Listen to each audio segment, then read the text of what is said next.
Welcome back to New Rockstars. I'm Erik Voss, and Loki is very nearly arrived on Disney+.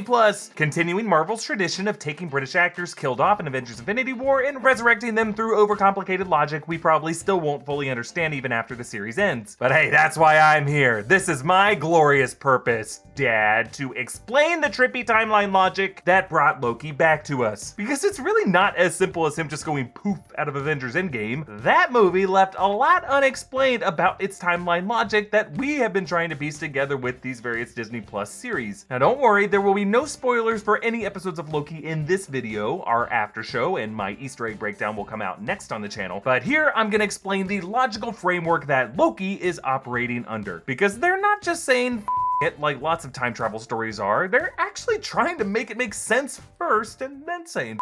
Now we know the Loki series picks up with the God of Mischief after his escape during the Time Heist in Avengers Endgame when he snatched the Tesseract after the Avengers fumbled it and vanished. But if Loki was using the Space Stone to teleport to a different point in space, and he didn't move forward or backward in time or portal into a new dimension or timeline, at least by the looks of the trailer footage, he just goes to Mongolia, why is he now in trouble with the Time Variance Authority? And how did the actions of Captain America at the end of Avengers Endgame with the Tesseract and the other Infinity Stones affect Loki's new path? With Avengers Endgame, the Marvel Cinematic Universe embraced a new type of time travel logic that I refer to as the Type 2 branch timeline approach. Why Type 2? Because it makes it go look what Type 1 was. Go watch that video, please. Branch timeline is loosely based on the many worlds theory of theoretical physics, where there are actually an infinite number of parallel universes. So unlike time travel stories like the first Back to the Future film or Terminator, where all the time travel shenanigans take place along one historical timeline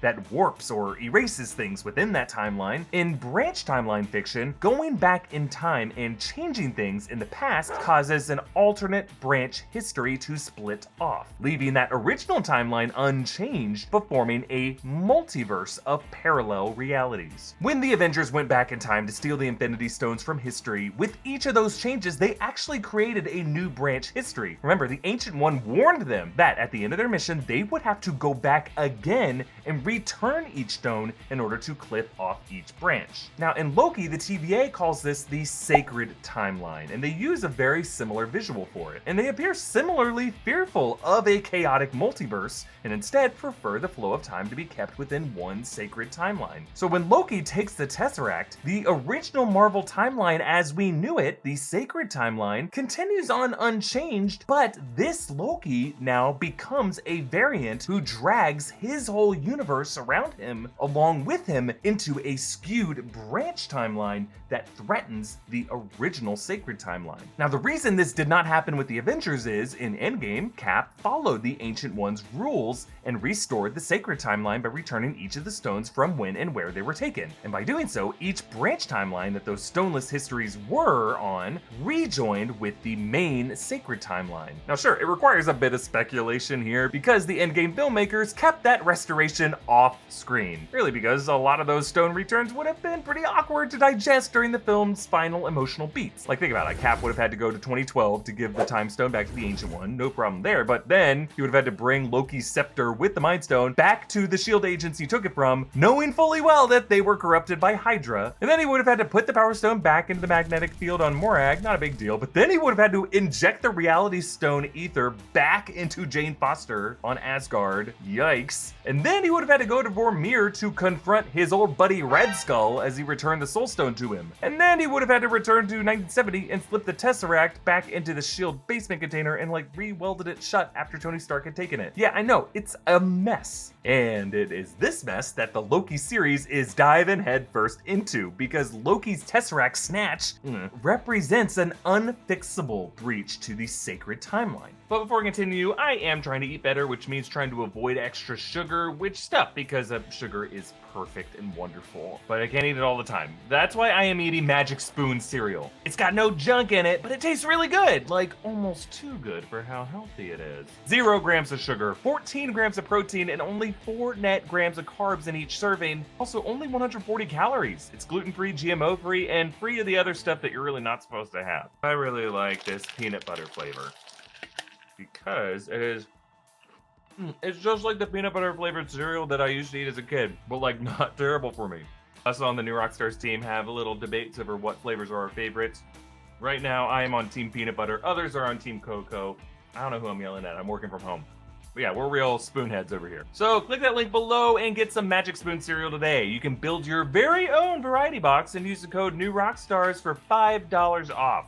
You can choose from the best-selling Cocoa Fruity Frosted or Peanut Butter flavors, plus lots of other awesome flavors, including blueberry and cinnamon. And Magic Spoon is so confident in their product, it's backed with a 100% happiness guarantee. So if you don't like it for any reason, they'll refund your money, no questions asked. So click that link below and use the code NEWROCKSTARS for $5 off, or go to magicspoon.com/NewRockstars to save $5 off your order today. Hey, and for our Canadian fans, Magic Spoon is now shipping to Canada. Why is it unfixable? Well, Loki's destined path was to go back with Thor to Asgard to get imprisoned, allow Frigga to get killed by the Dark Elves, and then break out and help Thor in Niflheim fake his death, and then secretly replace Odin, and then get caught and watch Odin die, and then escape Sakaar with Thor, Hulk, and Valkyrie, and then summon Surtur to destroy Asgard, and then steal the Tesseract and give that Tesseract to Thanos, who then kills him. But by escaping, Loki altered that destiny, and he took an Infinity Stone with him, which also altered that stone's destined path of being in Camp Lehigh in 1970, then in the hands of Wendy Lawson in the late 80s, then powering the Skrull space station and Earth's orbit from 89 to 95, then swallowed by Goose the Flurkin from 95 to the mid-2000s, we think, then experimented on by Nick Fury under Project Pegasus until 2012, then reclaimed by the Avengers and taken back to Asgard with Loki and stored in Odin's vault until Loki steals it again in 2017 during Ragnarok and gives it to Thanos in Infinity War in 2018. But by taking the Tesseract in 2012 and fleeing, Loki altered that history, removing the Infinity Stone from its timeline and himself from his timeline, with the reality he is now in this Loki series part of a new branch history. So it doesn't matter that Loki went through a portal in space and not a portal in time or a portal through realities. He nonetheless created a new sequence of events contrary to what the sacred timeline dictated.